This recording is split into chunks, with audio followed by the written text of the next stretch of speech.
মধ্যপ্রাচ্যে মার্কিন ষড়যন্ত্র ব্যর্থ, নিয়ন্ত্রণে ইরানে অস্থিরতা, যুক্তরাষ্ট্রকে পরাজিত করার দাবি সর্বোচ্চ নেতার। গ্রিনল্যান্ড ইস্যুতে ইউরোপের সঙ্গে নতুন বাণিজ্য সংঘাতের আশঙ্কা বৃদ্ধি পাচ্ছে, ন্যাটো ও অর্থনীতিতে উদ্বেগ। নোবেল শান্তি পুরস্কার না মিললে আমি আর শুধু শান্তির কথাই ভাবব না, ঘোষণা ট্রাম্পের। 15 বছর পর বিদ্যুৎ উৎপাদনে ফিরছে জাপান, বিশ্বের সবচেয়ে বড় পারমাণবিক কেন্দ্র চালুর প্রস্তুতি।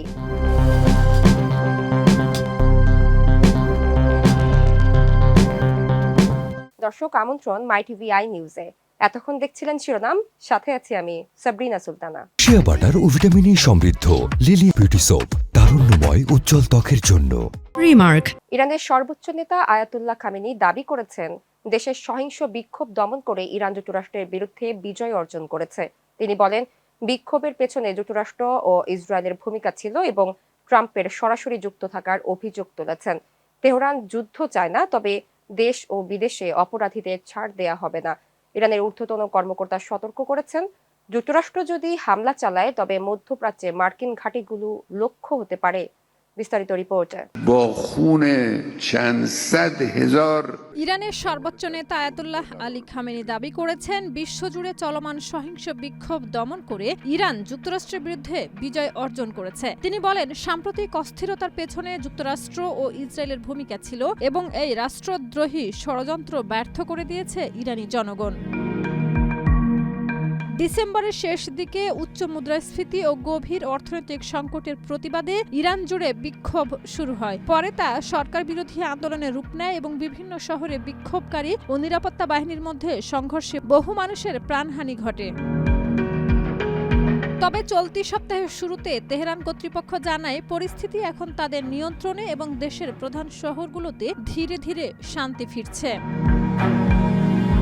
17 জানুয়ারি সামাজিক যোগাযোগ মাধ্যম এক্সে দেওয়া একাধিক পোস্টে খামেনি বলেন, এই অস্থিরতার মূল পরিকল্পনাকারী ছিল যুক্তরাষ্ট্র ও ইসরায়েল। তিনি ওয়াশিংটনকে প্রধান অপরাধী হিসেবে চিহ্নিত করে লেখেন, এই রাষ্ট্রদ্রোহ সংগঠিত করতে যুক্তরাষ্ট্র ব্যাপক প্রস্তুতি নিয়েছিল। এটি ছিল আরো বড় ষড়যন্ত্রের সূচনা। ইরানি জাতি যুক্তরাষ্ট্রকে পরাজিত করেছে। খামেনি আরও দাবি করেন, তৎকালীন মার্কিন প্রেসিডেন্ট ডোনাল্ড ট্রাম্প নিজেও এই ষড়যন্ত্রে জড়িত ছিলেন। বিক্ষোভকারীদের উদ্দেশ্যে ট্রাম্পের সাহায্য আসছে মন্তব্য এবং মধ্যপ্রাচ্যে মার্কিন যুদ্ধজাহাজ মোতায়েনের ঘটনাকে তিনি তার প্রমাণ হিসেবে উল্লেখ করেন। রয়টার্সের এক প্রতিবেদনে বলা হয়, ইরানের উপর যুক্তরাষ্ট্রের সামরিক হামলা আসন্ন থাকলেও শেষ পর্যন্ত তা হয়নি। ট্রাম্প জানান, আটক বিক্ষোভকারীদের মৃত্যুদণ্ড কার্যকর না করায় হামলার পরিকল্পনা বাতিল করা হয়। খামেনি বলেন, সহিংসতা নিয়ন্ত্রণে আনা হলেও যুক্তরাষ্ট্রকে জবাবদিহি করতে হবে এবং অপরাধীদের ছাড় দেওয়া হবে না। অন্যদিকে ইরান সতর্ক করেছে, যুক্তরাষ্ট্র হামলা চালালে মধ্যপ্রাচ্যে মার্কিন ঘাঁটিগুলো লক্ষ্যবস্তু হতে পারে।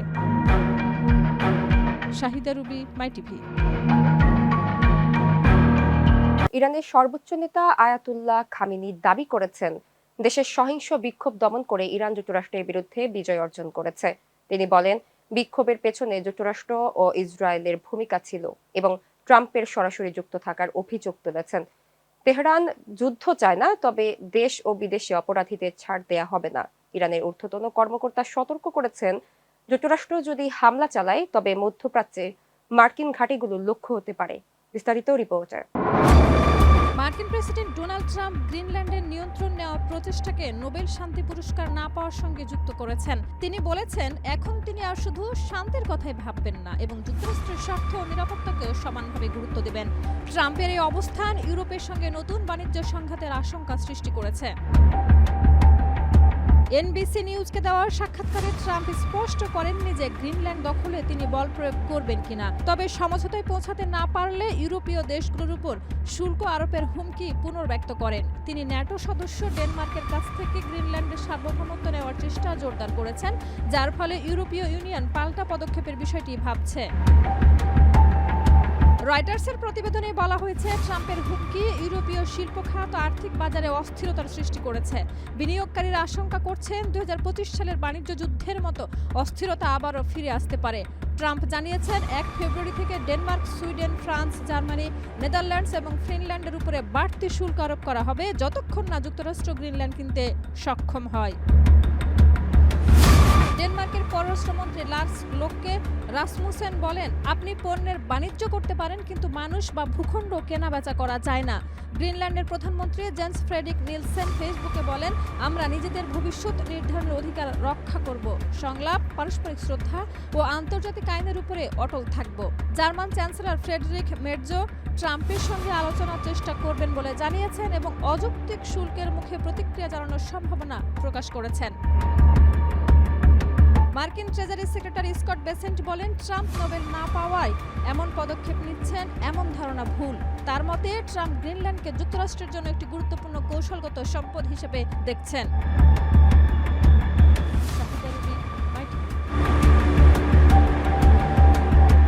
নোবেল শান্তি পুরস্কার না পাওয়ায় আন্তর্জাতিক বিষয়ে নিজের দৃষ্টিভঙ্গি বদলানোর ইঙ্গিত দিয়েছেন মার্কিন প্রেসিডেন্ট ডোনাল্ড ট্রাম্প।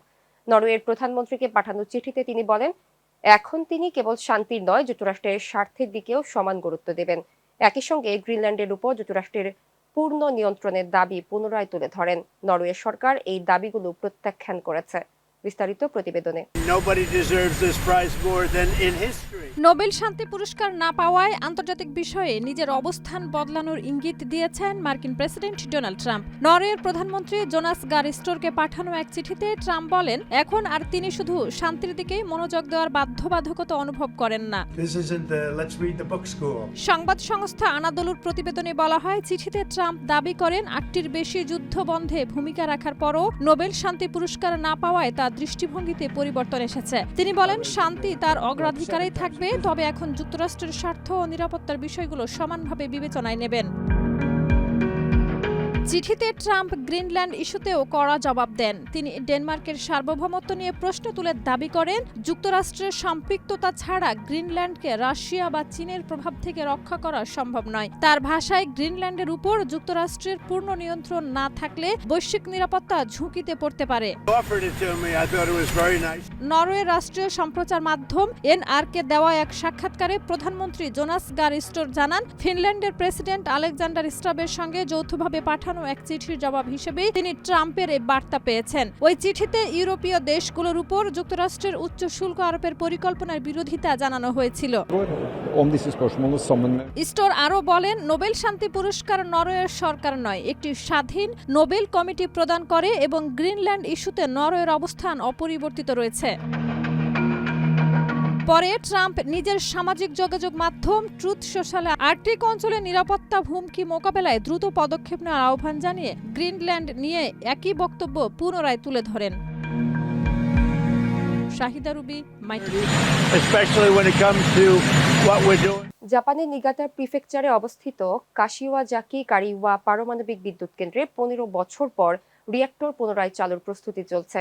৪টি রিঅ্যাক্টর চালু হলে ৮.২ গিগাওয়াট বিদ্যুৎ উৎপন্ন হবে, যা লাখ লাখ পরিবারের চাহিদা মেটাতে যথেষ্ট। ২০১১ সালের ফুকুশিমা দুর্ঘটনার পর নিরাপত্তার কারণে কেন্দ্রটি বন্ধ হয়েছিল। জাপানের নিগাতা প্রিফেকচারে অবস্থিত কাশিওয়াজাকি কারিওয়া পারমাণবিক বিদ্যুৎ কেন্দ্রে এখন তীব্র কার্যক্রম চলছে। শ্রমিকরা প্রধান সড়কের প্রস্থ বাড়াচ্ছেন, প্রবেশ পথগুলো কঠোর নিরাপত্তার আওতায় রাখা হয়েছে, দীর্ঘ সীমানা বেড়া জুড়ে রেজার তারের কাঁটা বসানো হয়েছে এবং পুলিশ সৈকতে যাওয়া দর্শনার্থীদের উপরে নজর রাখছে। বরফ ঢাকা ইয়োনেয়ামা পর্বতের পেছনে এই কেন্দ্রটি এখন দৃশ্যমান। বিশ্বের সবচেয়ে বড় এই পারমাণবিক বিদ্যুৎ কেন্দ্রে 7টি রিঅ্যাক্টর চালু হলে ৮.২ গিগাওয়াট বিদ্যুৎ উৎপন্ন হবে, যা লাখ লাখ পরিবারের চাহিদা মেটাতে যথেষ্ট। তবে ২০১২ সাল থেকে কোনো বিদ্যুৎ উৎপাদন হয়নি। ২০১১ সালের ফুকুশিমা দাইইচি কেন্দ্রের ভয়াবহ ত্রিমুখী গলনের পর নিরাপত্তার কারণে জাপানের অন্যান্য রিঅ্যাক্টরের মতো এটিও বন্ধ করা হয়। চেরনোবিলের পর এটি বিশ্বের সবচেয়ে ভয়াবহ পারমাণবিক দুর্ঘটনার এক অংশ হিসেবে বিবেচিত। টোকিও থেকে প্রায় ২২০ কিলোমিটার উত্তর পশ্চিমে অবস্থিত এই কেন্দ্র পরিচালনা করে Tokyo electric power company TEPCO. Fukushima দুর্ঘটনার সময়ও এ প্রতিষ্ঠান দায়িত্বে ছিল। দুর্ঘটনার ১৫তম বার্ষিকীর কয়েক সপ্তাহ আগে টেপকো স্থানীয় জনমতের বিরোধিতা উপেক্ষা করে ৭টির মধ্যে একটি রিঅ্যাক্টর পুনরায় চালুর প্রস্তুতি নিচ্ছে। এদিকে সম্প্রতি পরীক্ষার সময় একটি অ্যালার্ম ত্রুটিপূর্ণভাবে কাজ করায় রিঅ্যাক্টর চালুর তারিখ পূর্ব নির্ধারিত সময় থেকে পিছিয়ে গেছে। রাষ্ট্রীয় সম্প্রচার সংস্থা এনএইচকে জানিয়েছে কয়েকদিনের মধ্যেই রিঅ্যাক্টরটি পুনরায় চালু হওয়ার সম্ভাবনা রয়েছে। বিশেষজ্ঞরা মনে করাচ্ছেন ফুকুশিমা দুর্ঘটনার ভয়াবহ স্মৃতি এবং সুনামি বিপর্যয়ের কারণে স্থানীয় জনগণের মধ্যে এখনও নিরাপত্তা নিয়ে উদ্বেগ রয়েছে। তবুও জাপান সরকার এবং টেপকো বলছে সমস্ত নিরাপত্তা ব্যবস্থা আপডেট করা হয়েছে এবং পুনরায় চালু করা রিঅ্যাক্টর কঠোর মানদণ্ড অনুসারে পরিচালিত হবে। দর্শক, এই ছিল মাই টিভি আই নিউজ। এতক্ষণ সঙ্গে থাকার জন্য ধন্যবাদ সবাইকে।